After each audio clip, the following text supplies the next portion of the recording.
Good morning and welcome to path of evolution. આપણે ભગવદ્ ગીતા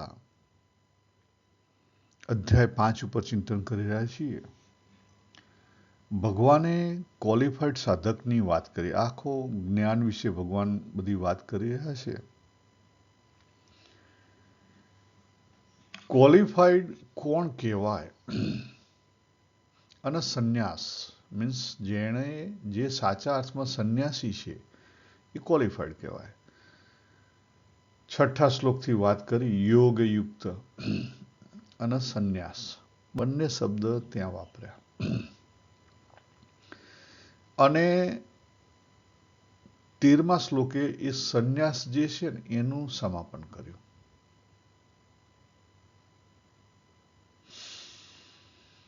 કહેતા જે ક્વોલિફાઈડ માણસ છે એનું સમાપન ત્યાં કર્યું. પછી ભગવાને જે ખોટી ધારણાઓ છે, જે ખોટી ધારણા છે એના પ્રત્યે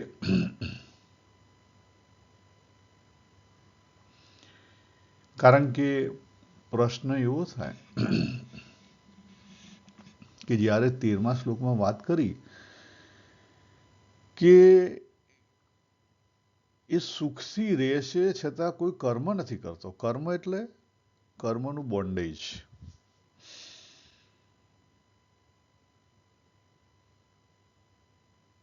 ક્રિયા નહીં કે એ ક્રિયા કરે છે, બરાબર.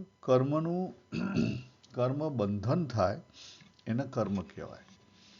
એવી ક્રિયા કરો કે જેને લઈને તમારા ભાવ એમાં ભળે અને જેથી કરીને એ કર્મ બંધન થઈ જાય તો એ કર્મ કહેવાય. કર્મ અને ક્રિયા બેમાં ફેર છે. એટલે ત્યાં ભગવાને એ સમાપન કર્યું. પરંતુ પ્રશ્ન એ થાય કે તો પછી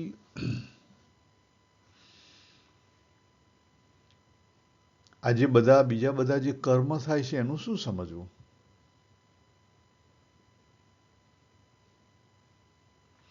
કારણ કે જ્યારે જ્ઞાની માણસ કર્મ નથી કરતો તો કોણ? ભગવાન કર્મ કરે છે. એટલે ભગવાને અહીંયા ક્લેરિટી આપી દીધી. અને 14મા શ્લોકથી જે વાત કરી થોડીક ડાયવર્ટ કરી તે આગળ આજે આપણે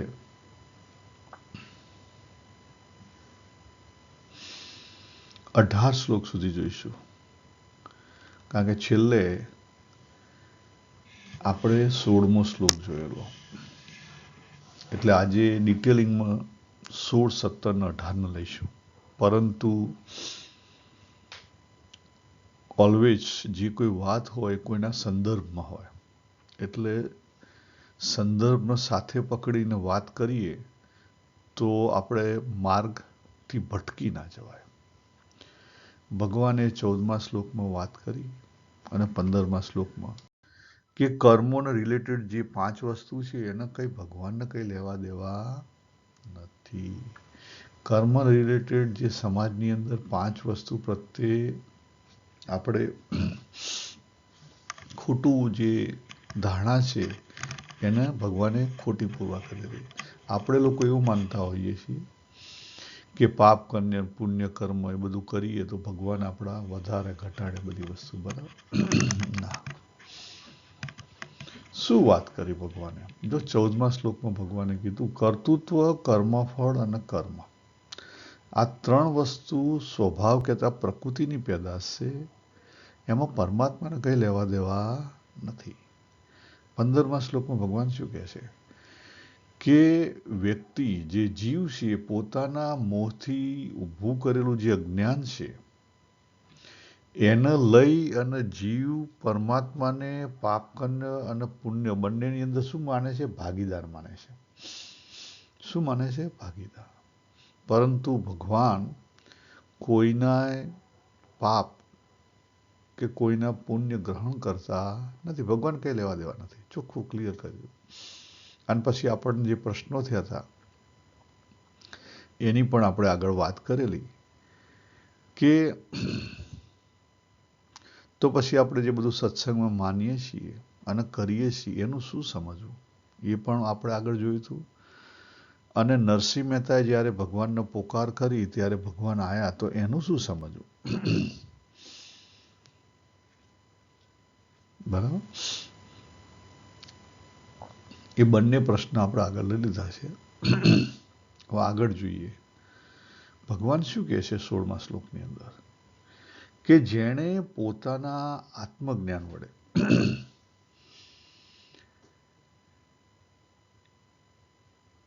અજ્ઞાન નષ્ટ કર્યું. હવે જોજો જ્ઞાન અને અજ્ઞાન બે શબ્દ બહુ સરસ રીતે સમજવા પડે. અજ્ઞાન એટલે કોણ? દાખલા તરીકે મને ચાઇનીઝ ભાષા નથી આવડતી, જર્મન ભાષા નથી આવડતી, તો મારું અજ્ઞાન કહેવાય. હા, પણ તો લોકનું છે, અહીં વ્યવહારની વાત થતી નથી. દાખલા તરીકે મને સિવિલ એન્જિનિયરનું જ્ઞાન છે તો એ જ્ઞાન કહેવાય ના, અહીંયા એની વાત થતી નથી. અહીં કોઈ પણ વ્યવહારિક જ્ઞાન કે અજ્ઞાનની વાત થતી નથી. કોની વાત થાય છે?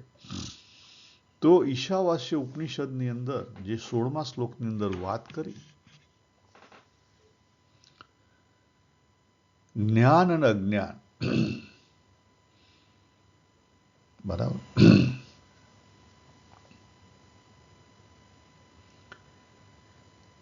જ્ઞાન એટલે પોતાના સ્વરૂપનું જ્ઞાન, પણ કેવી રીતે કરવું?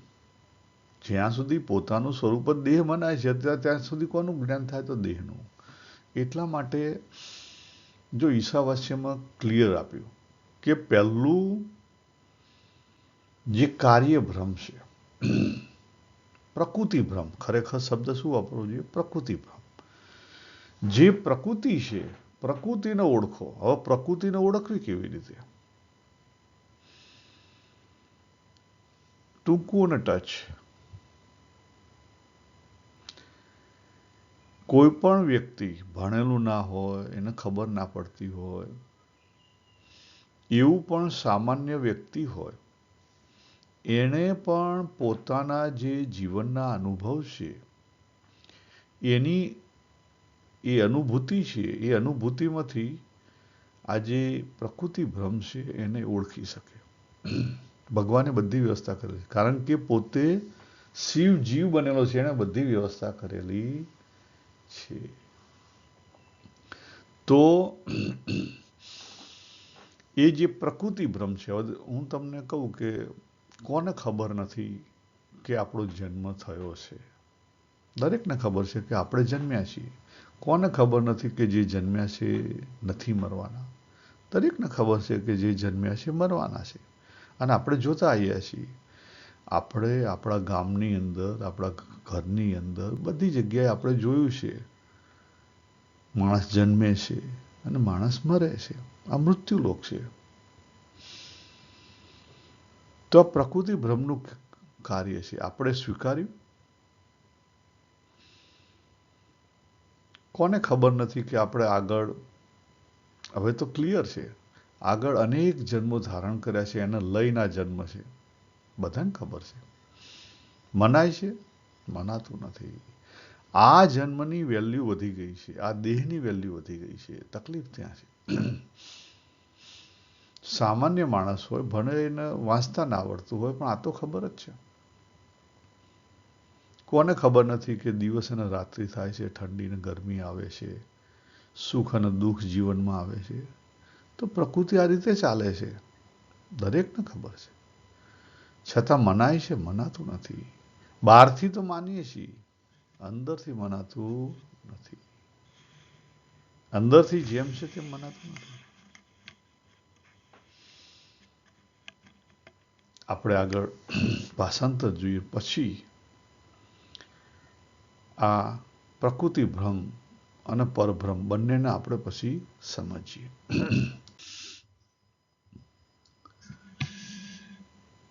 17મા શ્લોકમાં ભગવાને એક શબ્દ વારંવાર વાપર્યો છે.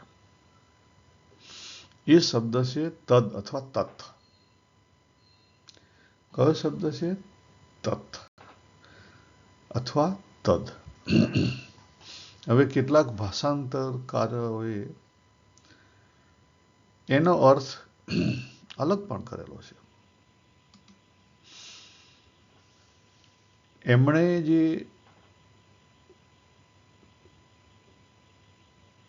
તદઆત્મનમ, તો એનું શું ભાષાંતર કર્યું છે કે જેનું મન પરમાત્મામાં તદ્રુપ થઈ ગયું હોય. તદ્રુપ એટલે તદ્રુપના ઘણા બધા મિનિંગ થાય. તત અને તદ્રુપ. તદ્રુપ એટલે તેના જેવું. જો તમારે એ મિનિંગ લેવો હોય તેના જેવું, તો કયો લેવો પડે? પરમાત્મા જેવું. પણ વોટ ઇન વોટ સેન્સ? કયા અર્થમાં પરમાત્મા જેવું? તો સુખ, શાંતિ અને સંતોષના અર્થમાં પરમાત્મા જેવું. તમારે તદ્રુપ શબ્દ ના વાપરવો હોય, જો સામાન્ય ભાષાંતર ગીતા પ્રેસમાં કરેલું છે કે જેનું મન પરમાત્મામાં તદ્રુપ થઈ રહ્યું છે અને જેની બુદ્ધિ પરમાત્મામાં તદ્રુપ થઈ રહી છે અને જેની નિષ્ઠા પરમાત્મામાં છે, એવા પરમાત્મા પરાયણ, તત્પરાયણ, એવા પરમાત્મા પરાયણ સાધકો જ્ઞાન દ્વારા પાપ રહિત થઈને અપુનરાવૃત્તિ, જો વૃત્તિ આવ્યું શબ્દ, અપુનરાવૃત્તિ એટલે પરમ ગતિને પામે છે. ગચ્છન્તિ. હવે આને અલગ અલગ રીતે આપણે સમજીએ. પહેલું જે તત્ શબ્દ છે, તત્ એટલે સત. પહેલો એનો મિનિંગ કયો થાય? સત. પણ સતમાં કોને લેવો? જે ગાંધીજીએ સત્યનો આગ્રહ રાખેલો એ? ના, વ્યવહારિક સત્યની વાત નથી થતી. સત એટલે તત એટલે સત. એમાં પહેલું કોણ આવે? આત્મા આવે, પોતાનું સ્વરૂપ આવે, જે અપરિવર્તનશીલ છે ને આપણો પોતાનો અનુભવ છે.